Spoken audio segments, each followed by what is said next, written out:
Hello friends, very good evening to all of you.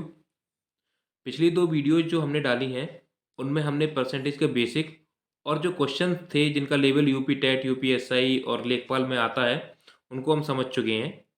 अब इस video में मैं जो क्वेश्चन आपको प्रोवाइड कराऊँगा, वो लगभग एसएससी सीजीएल जो टियर 1 होता है, उसके लेवल के होते हैं। ठीक है? इसके और सीएचएसएल है, कई सारे एग्ज़ाम्स जो होते हैं उनके लेवल के होते हैं। इसके बाद जो आगे की वीडियो आएँगी, उन वीडियोज़ में आप देखेंगे कि जो क्वेश्चन होंगे वो सीजीएल मेंस लेवल के होंगे। इसी तरीके से हम हर चैप्टर का एक ओवरव्यू लेते चलेंगे। हर चैप्टर को डीपली अंडरस्टैंड करेंगे। पहली वीडियो में ओवरव्यू, उसके बाद डीपली अंडरस्टैंड। उसके बाद जो क्वेश्चंस होंगे वो सीजीएल मेंस के लेवल तक के होंगे, सीडीएस लेवल तक के होंगे। क्योंकि जो किसी भी एग्ज़ाम का जो हायर स्टैंडर्ड है वो मैथ में सीजीएल मेंस या फिर सीडीएस है। जो कॉम्पिटिटिव एग्ज़ाम है उनमें सबसे हाई जो होता है वो सीजीएल मेंस होता है या सीडीएस। तो आगे की इन वीडियो के लिए जितनी भी वीडियो आएँगी उन सब के लिए इस चैनल को सब्सक्राइब ज़रूर करें और सारी वीडियो एंड तक देखें। Okay, so let's start. देखिए, रमा के व्यय तथा बचत में 5:3 का अनुपात है। यदि उसकी आय में 12% तथा व्यय में 15% की वृद्धि हो जाती है तो उसकी बचत में कितने परसेंट की वृद्धि होगी? देखिए, ये एक्सपेंडिचर है, ठीक है, और ये मान लीजिए सेविंग है। और जब एक्सपेंडिचर और सेविंग को मिलाएंगे तो क्या बनेगी हमारी? इनकम। तो मान लीजिए 5 रुपये उसके एक्सपेंडिचर है, 3 रुपये सेविंग है और इनको मिला करके क्या बना? 8 रुपये, यानी कि इनकम।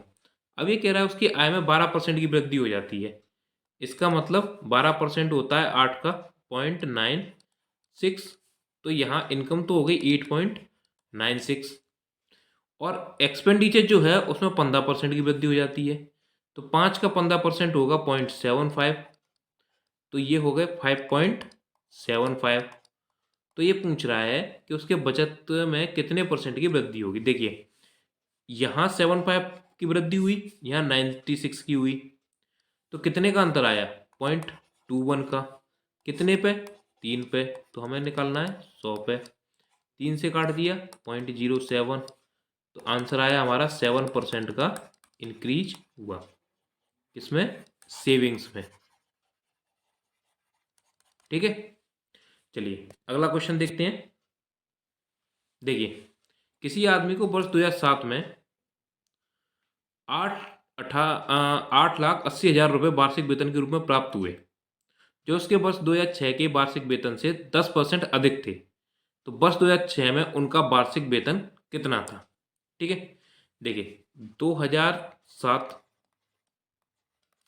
और ये आया आपका 2006। यहाँ इनको प्राप्त हुए 8,80,000। ठीक है, और ये कह रहा है कि जो उसके वार्षिक वेतन 2006 में मिला था उससे 10% अधिक थे। इसका मतलब अगर यहाँ 10% की फ्रैक्शन कितनी होती है? 1/10। अगर इसको यहाँ 10 रुपये मिल रहे थे तो अब 10% अधिक का मतलब 11 रुपये। यहाँ 11 मिलेंगे। 11 की वैल्यू 88 या 8,80,000। तो एक की वैल्यू कितनी, 10 की वैल्यू कितनी हो जाएगी? सीधा सीधा 80,000, या सॉरी 8 लाख, 800,000। ठीक है, 8 लाख। यही हमारा आंसर हो जाएगा। हमारा आंसर हो जाएगा बी फॉर बॉम्बे। चलिए नेक्स्ट क्वेश्चन देखते हैं। चीनी के मूल्य में 20% की कमी होने से कोई उपभोक्ता 120 रुपये में 3 किलोग्राम चीनी अधिक खरीद सकता है। देखिए, कल भी मैंने इस तरीके का क्वेश्चन आपको बताया था, आज फिर से बता रहा हूँ। सेम क्वेश्चन है, कोई ज़्यादा वो नहीं करना। देखिए 20% का फ्रैक्शन कितना होता है? 1/5। 20% की कमी होने से इसका मतलब पहले 5 रुपये था मूल्य, अब कमी होकर के कितना रह गया? 4। ठीक है, इसका मतलब 3 किलोग्राम चीनी अधिक खरीद सकता है। तो पहले 4 किलोग्राम चीनी खरीद रहा था, अब कितनी खरीदेगा वो? 5। कितने की वृद्धि करेगा? 1 किलोग्राम की। लेकिन क्वेश्चन कितने की बोल रहा है? 3 की। तो मुझे कितने की करवानी है? 3 किलोग्राम की। तो यहाँ भी 3 का मल्टीप्लाई कर दूंगा, यहाँ भी 3 का कर दूंगा। तो कितना आ गया? 12। और यहाँ आ गया 15। अब ये कह रहा है चीनी का प्रारंभिक मूल्य क्या था? 120 रुपये में, 120 रुपये में और 12 किलो चीनी खरीद रहा था। तो मूल्य कितना हुआ? 10 रुपये पर केजी। ठीक है, आंसर आ गया हमारा सी। ठीक है, कोई दिक्कत? चलिए नेक्स्ट क्वेश्चन देखते हैं, पांचवा। अधिक आगंतुकों को आकर्षित करने के लिए प्राणी उद्यान प्राधिकरण ने 25 पैसे के प्रत्येक टिकट पर 20% छूट देने की घोषणा की। इसके कारण टिकटों की बिक्री में 28% बढ़ गई। तो आगंतुकों की संख्या में वृद्धि का प्रतिशत ज्ञात कीजिए। ठीक है, देखिए मान लीजिए पहले 100 व्यक्ति देखने के लिए आ रहे थे। कितने आ रहे थे? 100। ठीक है, और 25 पैसे का टिकट था, तो जो कमाई हो रही थी वो 2500 पैसे में हो रही थी। किस में हो रही थी? 2500 पैसे में। अब क्या हुआ कि जो व्यक्ति थे, मतलब जो टिकट था वो 25 से घट के इस पर 20% की छूट दे दी गई, और 20% छूट देने के बाद कितना रह गया? 20 रुपये 20 पैसे। ठीक है, लेकिन हुआ क्या कि टिकटों की बिक्री 28% बढ़ गई। इसका मतलब वो 2500 तो कमाते ही रहे, लेकिन इस पर 28% की वृद्धि और कर ली। तो 2500 इंटू 28/100, या इसको हम लिख सकते हैं 7/25, और 25 से इसको काट दिया 100 बार, तो ये आ गया 700। तो यहाँ पे इनकी कितनी वृद्धि और हो गई? 700। अब ये वृद्धि क्यों हुई? क्योंकि जो आगंतुक थे यानी कि जो विजिटर्स थे वो बढ़ गए। तो अब कितनी इनकम हो रही है इनकी? 3200 रुपये। ठीक है, और जो पहले टिकट थी 25 रुपये की, अब टिकट कितने की है? 20 रुपये की। तो 20 से इसको डिवाइड कर दीजिए, कितना आया? 160। टोटल विजिटर्स कितने आ गए? 160। पहले कितने थे? 100। कितने की वृद्धि हुई? 60 की। कितने पे? 100 पे। तो ये सीधा सीधा आ गया परसेंट, तो यही हमारा आंसर हो गया सी। ठीक है, चलिए अगला क्वेश्चन देखते हैं। देखिए रमन अपनी आय का 80% व्यय कर देते हैं। यदि उसकी आय में 25% की वृद्धि होती है तथा उसके व्यय में 10% की वृद्धि होती है, तो उसकी बचत में कितने परसेंट की वृद्धि होगी? क्या देखिए, रमन है अपनी इनकम का 80% व्यय कर देते हैं। मान लीजिए उनकी इनकम 20 है, तो 80% खर्च कर देते हैं, यानी बचे कितने? 16 खर्च कर देते हैं। तो 4 इनकी सेविंग्स होती है। इसको बोल देंगे एक्सपेंडिचर, और ये सेविंग्स हो गई।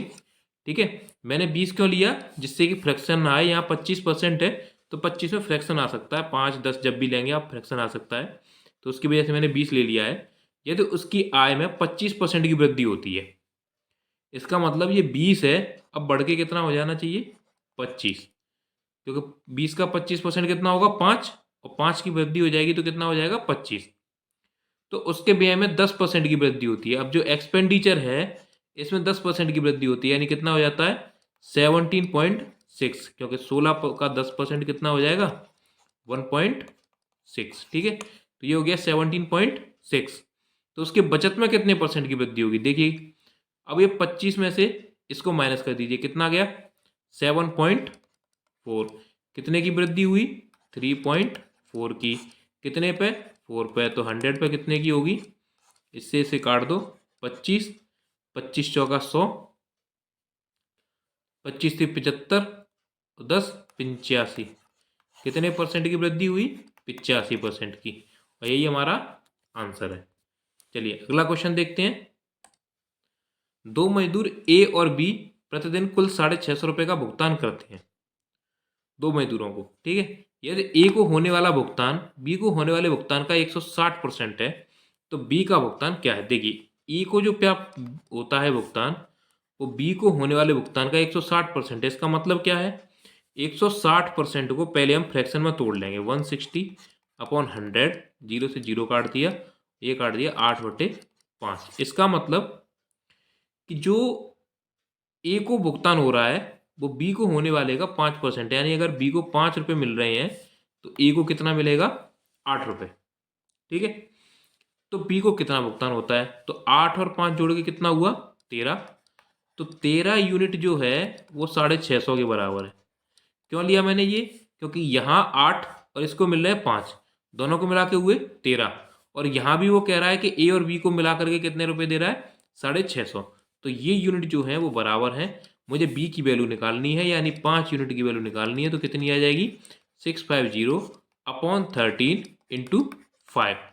इसको काट दिया 50 बार, 13 हाँ ठीक है, और 50 इंटू 5 250, और यही हमारा आंसर हो जाएगा। ठीक है, चलिए नेक्स्ट क्वेश्चन देखते हैं जल्दी से। ए और बी का मासिक वेतन मिलाकर 4,000 रुपये है। ए अपने वेतन का 85% खर्च करता है और बी अपने वेतन का 95% खर्च करता है। अब उनकी बचत बराबर है। इसका मतलब क्या है, ए और ये बी, ये मान लो ये 100 रुपये कमाता है, ये भी 100 रुपये कमाता है। इसमें से ये 85 खर्च करता है, ये 95 खर्च करता है। इसके पास बचे कितने, 15। इसके पास कितने बचे, 5। ठीक है, अब ये कह रहा है कि ये जो वैल्यू है और ये जो वैल्यू है, ये दोनों आपस में बराबर है। इसका मतलब ए का 15% बराबर है बी के 5% के। तो ए अपॉन बी हम लिखेंगे, वो आ जाएगा 5/15 या 1/3। इसका मतलब अगर ए 1 रुपये कमाता है तो बी कितना कमाता है, 3 रुपये। ठीक है, तो पूछ रहा है अगर उनकी बचत बराबर है तो ए का वेतन कितना है। तो 1 और 3 की वैल्यू कितनी होगी, 3 जोड़ के कितना हो गया, 4 यूनिट। 4 यूनिट की वैल्यू हो गई 40,000। ठीक है, तो मुझे क्या पूछना है, ए का वेतन। ए का वेतन कितना, 1 यूनिट। 1 यूनिट की वैल्यू कितनी हो गई, 10,000 रुपये। ठीक है, ये आपका आंसर हो गया। चलिए नेक्स्ट क्वेश्चन देखते हैं। एक व्यक्ति अपने मासिक वेतन का 40% भोजन तथा शेष वेतन का 1/3 परिवहन पर व्यय करता है। यदि वह 4500 रुपये जो भोजन तथा परिवहन पर व्यय करने के बाद शेष रहने वाली राशि के आधे बराबर है मासिक की बचत करता है, तो उसका मासिक वेतन कितना होगा। देखिए, ये कह रहा है कि 100 रुपये मान लीजिए ये कमाता है। ठीक है, उसमें से 40 रुपये ये खर्च कर देता है भोजन पर। अब ये कह रहा है शेष वेतन का 1/3। शेष कितना बचा है इसके पास, 60%, और 60 का 1/3 यानी कि 20% ये खर्च कर देता है ट्रांसपोर्ट पे। ठीक है, यदि वह 4500 रुपये जो भोजन यानी 40% और 20% जो है इनके खर्च करने के बाद जो बचा, कितना बचा, 40 ही बचा, और इसका भी आधे के बराबर है यानी बटे 2। 40 का बटे 2 यानी कि 20%, और 20% की वैल्यू जो आई आपकी कितनी आ गई, 4500 रुपये। तो यहाँ से मासिक वेतन उसका पूछा है, 100% की वैल्यू पूछी है, तो 4500 बटे 20 इंटू 100, 00 से 00, 2 से 225, और आंसर आ गया हमारा 22,500, यानी कि बी हमारा आंसर आ गया। ठीक है, चलिए नेक्स्ट क्वेश्चन देखते हैं। एक पिता अपने 2 पुत्रों को अपनी मासिक आय का 1% उनके जेब खर्च के लिए देता है। दोनों पुत्रों को मिलने वाली धनराशि का 80% बड़े लड़के को मिलता है। ठीक है, वह अपने भाग का 80% व्यय कर देता है और 20 रुपये की प्रतिमाह की बचत करता है। देखिए एक पिताजी हैं, उन्होंने 100 रुपये कमाए और 100 में से 1 रुपया अपने दोनों बेटों को दे दिया, बोले जाओ बेटा ऐश करो। ठीक है, उसमें से भी जो बड़ा वाला लड़का था उसने 80% ले लिया और छोटे वाले को केवल 20% दिया। इस 80% में से भी उसने क्या किया, 80% खर्च कर दिया और 20% उसने अपने पास बचा के रख लिया। ठीक है, ये उसकी हो गई सेविंग। अब ये सेविंग जो है ये बराबर है 20 रुपये की, क्वेश्चन के अनुसार, यानी 20% 20 के बराबर है, तो 100% कितना हो गया, 100 रुपये के बराबर। इसका मतलब ये बड़े वाला जो लड़का है इसने कितना रुपये लिया था, 100 रुपये। ठीक है, अगर इसने 100 लिया था तो ये टोटल की वैल्यू कितनी हो जाएगी, तो 80 की वैल्यू जो है वो है 100 रुपये। तो मुझे 100 की वैल्यू निकालनी है, 0 से 0 काट देंगे, 4 से ये कट जाएगा 2 बार, 4 से ये कटेगा 25 बार, और 2 से 5 बार, यानी कितना हुआ 125 रुपये। तो ये एक की वैल्यू जो आ गई वो आ गई कितनी, 125 रुपये। ठीक है, अब एक की वैल्यू 125 है तो 100 की वैल्यू कितनी हो जाएगी, 00 यहाँ चिपका दो जो कि, तो ये हो जाएगी 12,500 रुपये, और डी आपका आंसर हो जाएगा। चलिए अगला क्वेश्चन देखते हैं। एक आदमी 10,000 रुपये के एक भाग को 5% पर तथा शेष को 6% पर निवेशित करता है। 5% पर निवेशित धनराशि 6% पर निवेशित धनराशि से प्रतिवर्ष 76.50 रुपये अधिक उत्पादन देती है। तो 6% पर निवेशित धनराशि क्या है। देखिए इसको सीधा सीधा बेसिक से कर दीजिए, कुछ ज़्यादा है नहीं, कि कि मान लीजिए इसने एक्स जो रुपए हैं वो तो दे दिए कोई भी मान लो 5% पर, ठीक है। और जो बाकी के बचे यानी 10,000 माइनस एक्स, ये जो बचे ये दे दिए उसने 6% पर। और जब ये जो इंटरेस्ट आया और ये जो इंटरेस्ट आया, जब इस वाले में से इसको घटाया 5% वाले में से 6% वाले को घटाया, तो इसको कितना हुआ 76.50 रुपये प्राप्त हुए, ठीक है। तो इसको सॉल्व कर दें, कुछ नहीं है, 5x माइनस 10,000 प्लस 6x, ये 60,000 हो जाएगा, ये 6 का अंदर गुणा हो जाएगा, और प्लस 6x इक्वल टू आ जाएगा 7650, ठीक है। तो ये हो जाएगा टोटल 11x इक्वल टू, इसको इधर ले जाएंगे तो ये प्लस में हो जाएगा, तो ये हो जाएगा 67650। तो x की वैल्यू यहाँ से आ जाएगी 11×6 = 66, 11×1 = 11, 11×5 = 6150 रुपये। यानी कि इसने 5% पे कितना पैसा दिया था, 6150 रुपये। तो पूछा कौन सा है, 6% पे। तो 6% पे इसको 10,000 में से माइनस कर देंगे, 10,000 माइनस 6150, और ये आएगा 3850 रुपये। ये हमारा आंसर होगा सी, ठीक है। चलिए अगला क्वेश्चन देखते हैं। ए की आय बी की आय से 45% अधिक है। देखिए अगला क्वेश्चन देखते हैं। ए की आय बी की आय से 45% अधिक है और सी की आय ए और बी की आय के योगफल से 60% कम है। देखिए ए है, बी है, सी है और डी है। ये एक्चुअल क्वेश्चन सीजीएल टायर 1 2020 का है। कौन से का, 2020 टीयर 1 का क्वेश्चन है, ठीक है। थोड़ा सा लेवल हाई हुआ है और ज़्यादा कुछ नहीं है। ए की आय बी की आय से 45% अधिक है। देखिए 45% का जब आप फ्रैक्शन निकालेंगे तो ये आएगा 9/20, ठीक है। तो ए की आय अधिक है, इसका मतलब ये 29 है, तो ये कितनी है 20, ठीक है। और सी की आय ए और बी की आय के योगफल से 60% कम है। ए और बी का योगफल कितना हो जाएगा 49, और इससे कितना कम है 60%, यानी इसका केवल कितना है 40%।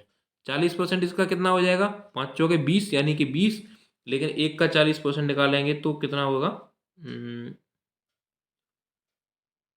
इस और 49 इंटू 40 कर दो, इंटू 4, 36, और 4 चौके 16, 3 19, 19.6 कितना हो जाएगा 19.6, ठीक है।